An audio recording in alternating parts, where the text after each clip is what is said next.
Saudara, setelah dilakukan upaya pencarian, tim SAR gabungan menemukan 7 penumpang kapal motor KM Rizky yang tenggelam akibat cuaca buruk. Korban ditemukan dalam kondisi meninggal dunia.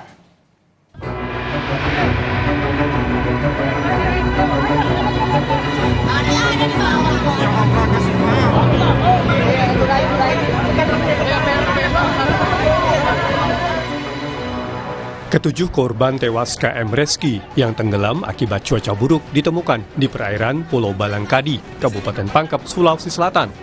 Satu persatu penumpang mulai dievakuasi.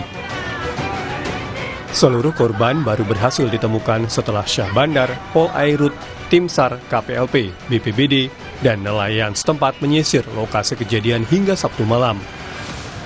Data BPBD Kabupaten Pangkep, KM Rizky mengangkut 17 orang penumpang saat berangkat dari Pulau Pajonekang menuju dermaga daratan Kota Pangkep. 10 orang selamat dan 7 penumpang ditemukan meninggal dunia. Polisi segera memeriksa pemilik kapal terkait peristiwa tenggelamnya kapal motor Rizky. Informasi sampai malam ini itu ada 7 orang.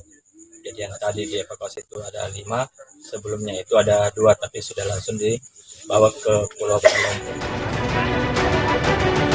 Sebelumnya, kapal motor Rizky mengangkut penumpang antar pulau dari Pulau Pajonekang menuju Pelabuhan Pangkep, terbalik hingga tenggelam usai dihantam angin kencang dan gelombang tinggi akibat cuaca buruk. Tim Liputan Kompas TV Pangkep, Sulawesi Selatan.